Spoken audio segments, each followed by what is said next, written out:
namanya berorganisasi, jangan hanya sekedar mengembangkan persepsi, kita berlatih banyak hal.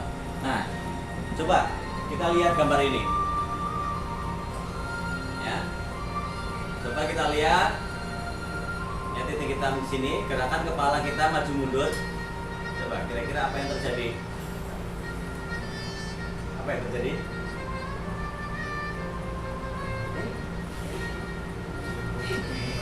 Ada apa? Apa? Apa, Bu? Nggak lihat apa-apa?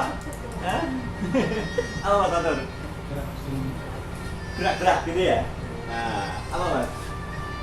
Gerak-gerak? Ya. Hah? Bergelombang? Sama, gitu ya? Nah, kalau kita lihat, mana yang bergerak-gerak? Ini kan cuma gambar statis, gambar diam, kan? Ya. Tapi kenapa bergerak-gerak? Karena kita terpengaruh oleh fokus di sini dan lingkungan yang ada, sehingga kita tidak bisa ya menerjemahkan sesuatu yang sebenarnya tidak terjadi apa-apa. Bisa jadi sekarang kita juga menganggap seperti itu. Ada isu seperti ini, wah lingkungan kerja kayak gini, kita berkembang persepsi macam-macam, ya. Padahal bisa jadi hal yang terjadi bukan yang seperti yang persepsi kita.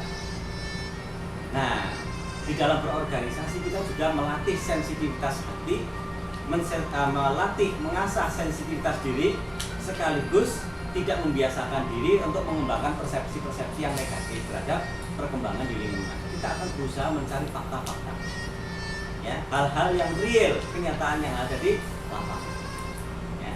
Sehingga nanti hubungan antara atasan dan bawahan mengelola sebuah kegiatan gagal atau berhasil bukan kemudian dikembangkan dengan ini gagal karena ini ya, tidak hanya persepsi seperti itu.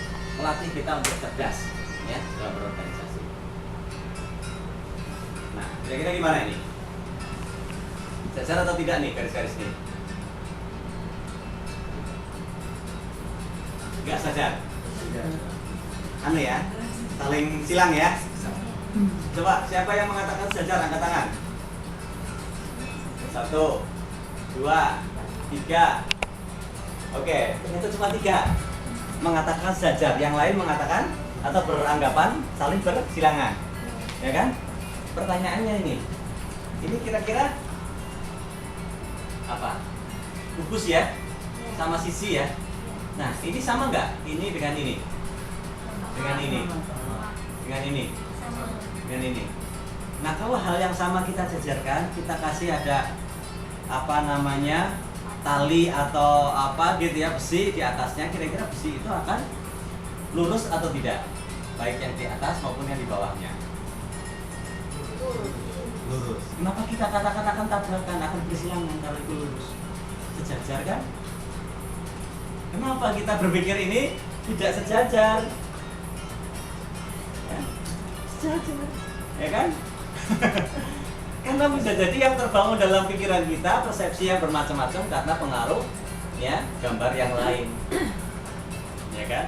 Nah, yang masih penasaran, coba digaris lagi, ditarik lagi kira-kira apa?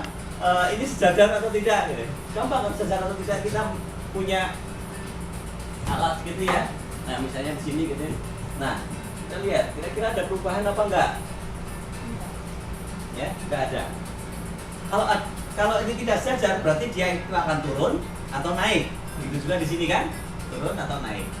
Nah, ada yang masih belum yakin? Oke, ya ini hanya tipuan gambar saja.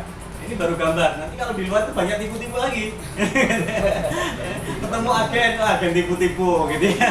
Ketemu pejabat tipu-tipu. Jangan sampai ketemu mahasiswa tipu-tipu gitu ya. Saya punya pengalaman ditipu orang yang mengaku pejabat, mengaku mahasiswa. Ciai lagi. Ya. Oke. Keluarkan kartu mahasiswanya. Oke, ada satu film ya, biar nggak ngantuk, kelihatannya sudah mulai 5 watt ya. Apa kira-kira? Oh, dalam organisasi tadi kan dari bawahan dia hormat ke pemimpinnya mengatakan A, B, nggak ada suatu lagi ya, taat ya pada pimpinan. Nah, banyak sekali hal yang bisa kita ambil pelajaran dari cuplikan film tadi, ya. Ya paling tidak kita harus kembali lagi, ya. Ini adalah pelajaran yang luar biasa sekali. Bagaimana seseorang itu harus mengorganisir ya sebuah tim. Nah di sini ada tim MTCT, ada tim Formate, ada tim Cosmate, ada tim apa lagi dan seterusnya, banyak sekali. Ya. Tidak akan ada apa namanya, maknanya apapun nama itu. Ya tadi kan dari awal masing-masing menyebutkan dari universitas ini, universitas sampai universitas terbuka gitu ya. Ada nggak tadi ya? Sampai ada masuk angin gitu ya. Ya. Kebanggaan hanya kebanggaan diri, tapi ketika masuk dalam sebuah tim, sebuah organisasi, satu organisasi yang harusnya hilang itu ananianya, hilang itu asofiahnya. Ya, oh saya dari Solo, saya dari Jogja, saya dari Jawa Timur, saya dari di sini semuanya adalah ya. Nah, apa sih organisasi ini? Ya. Ya, hanya sekedar refresh kembali, mengingatkan kembali bahwa organisasi itu adalah kumpulan orang yang bekerja sama ya, untuk mencapai tujuan tertentu. Tadi ada ya, jelas sekali ya, ada kumpulan orang, berapa orang? 20 ya. Timnya 20 ya. Kemudian ada coachnya, ada wakilnya, kemudian ada manajemennya yang lain, kemudian yang awalnya nggak menerima, tiba-tiba timnya sudah dipilih oleh pelatihnya saja, gitu. Tapi ternyata luar biasa. Ya. Ada tujuannya yang jelas. Apa? Menang. Jelas, gitu ya. Menang. Dan ada proses kerjasama yang awalnya ya, berantakan kan? Satu sama lain, bahkan ada yang berkelahi, gitu kan? Nah, kira-kira ada nggak di organisasi yang berkelahi di sini? Nggak ada, alhamdulillah gitu ya. Nggak tahu kalau di belakang. Nah, sehingga organisasi itu terdiri dari kumpulan banyak orang, bukan satu orang saja, ya, banyak orang. Kemudian ada tujuan yang jelas yang hendak diraih. Nah, kira-kira masing-masing organisasi sudah punya tujuan atau belum? Apa yang ingin diraih? MTCT kira-kira organisasi yang namanya MTCT apa sih yang ingin didapatkan? Apa sih yang akan diraih? Formate apa sih yang akan diraih? Ada nggak? Jangan-jangan nggak ada. Berarti bukan organisasi kalau nggak ada tujuan, hanya kumpulan orang. Ya? Nah, harus ada tujuan yang jelas. Ada mekanisme kerjasama yang jelas. Ya, bisa diturunkan dalam struktur organisasi misalnya. Kemudian pembagian tugas jelas.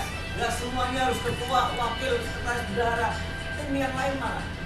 Yang punya posisi masing-masing yang semuanya harus bekerja menurut tugasnya masing-masing. Dan program kerja. Ada sih strukturnya itu bagian, tapi nggak ada program kerjanya. Kira-kira program kerja 1 tahun ke depan apa MTCT? Ada nggak? Siapa yang mengerjakan? Tugasnya siapa? Pembagian tugasnya kayak apa? Kapan dikerjakan? Kapan dilaksanakan? Ya. Nah, kemudian harus ada evaluasi. Sudah sampai mana nih tujuan kita tercapai? Ya, misalnya dari Jai ingin ke mana? Ke Taipei misalnya. Kan ada proses, ya. Naik bis misalnya gitu ya. Sampai mana nih? Sampai mana? Ya. Sehingga kita bisa mengevaluasi, oh jam sekian akan sampai. Oh jam sekian macet nih di jalan. Oh perkiraan macetnya seperti ini. Kemungkinan delay terlambat sekian lama gitu ya. Kita ada evaluasi. Ya. Kemudian goal setting, ya. Kita harus konsep tujuan kita itu apa masing-masing. Karena saya yakin masing-masing di antara kita individu punya tujuan hidup masing-masing yang berbeda-beda. Ya. Ya katakanlah sama di sini nyari duit, ya, yang kerja, ya. Yang sekolah ya nyari paling tidak 2-3 huruf. Master. MSc atau apa lagi gitu ya. ISD gitu ya. Gitu. Kan cuma seperti itu, tapi masing-masing punya proses sehingga tujuan itu ya masing-masing punya cara untuk mencapai gitu ya. Nah kemudian pertanyaan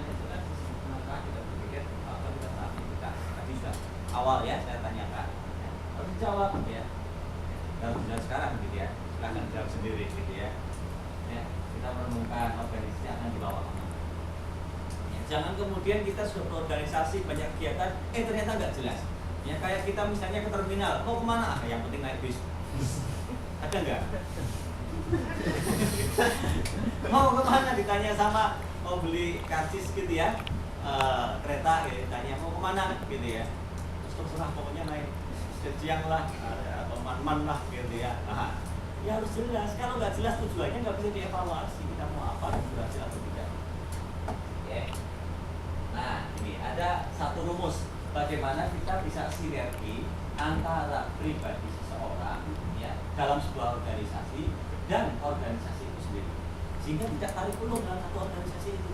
Kita sudah punya tujuannya, tujuan bersama. Misalnya organisasi itu MTJ itu punya tujuan apa namanya, misalnya meramaikan dakwah BCI dan sekitarnya, gitu ya, memperbanyak ya orang Indonesia yang kemudian sadar kembali, gitu ya. Nah, yang tadinya suka minum-minuman, sekarang tambah lagi makan. Ya. Bagaimana sinerginya, gitu ya? Nah, kita harus tahu tujuan pribadi masing-masing kayak apa. Ya. Kemudian kita juga harus tahu arah tujuan organisasi, ya, visi misi organisasi, objektifnya itu kemana. Ya. Sehingga harapannya ada istilah goal congruence, kesamaan tujuan. Bisa jadi tujuan masing-masing orang ini banyak A sampai Z. Ini juga sama tujuan organisasi 1 sampai 10. Sehingga yang perlu disinkronkan di sini ya yang sama itu. Yang berbeda-beda itu urusan pribadi. Tidak semua urusan pribadi itu ya bisa dimasukkan dalam ya tujuan organisasi. Itu juga sebaliknya tidak bisa dimasukkan. Makanya goal kongruen ini penting sekali agar apa?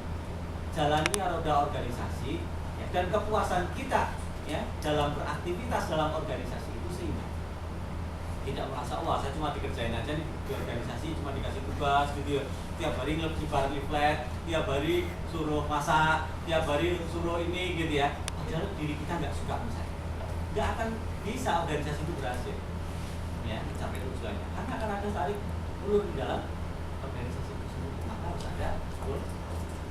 Ya nanti adalah caranya bagaimana agar masing-masing pribadi dalam organisasi itu bisa menyesuaikan diri dan organisasi itu bisa tidak apa namanya terpecah-pecah ya, tidak untuk rebutan, tidak untuk geret-geretan ya, geret-geretan bahasa Indonesianya apa? Tarik-tarikan. Nah, pokoknya itulah. Bukan kalau tarik, menarik beda, geret-geretan. Oke. Nah, sehingga kita bisa memilah-milah mana aktivitas pribadi dan mana aktivitas. Sehingga setiap orang tidak boleh kemudian mengklaim ini aktivitas pribadi saya, padahal fasilitas yang dipakai fasilitas organisasi. Itu juga sebaliknya, ini urusan saya kok gitu, tapi bawa organisasi. Ya. Atau dia punya tujuan sendiri gitu ya, tapi kemudian mengatasnamakan cari duit nih, penggalangan uang, penggalangan dana buat apa? Buat diri saya sendiri.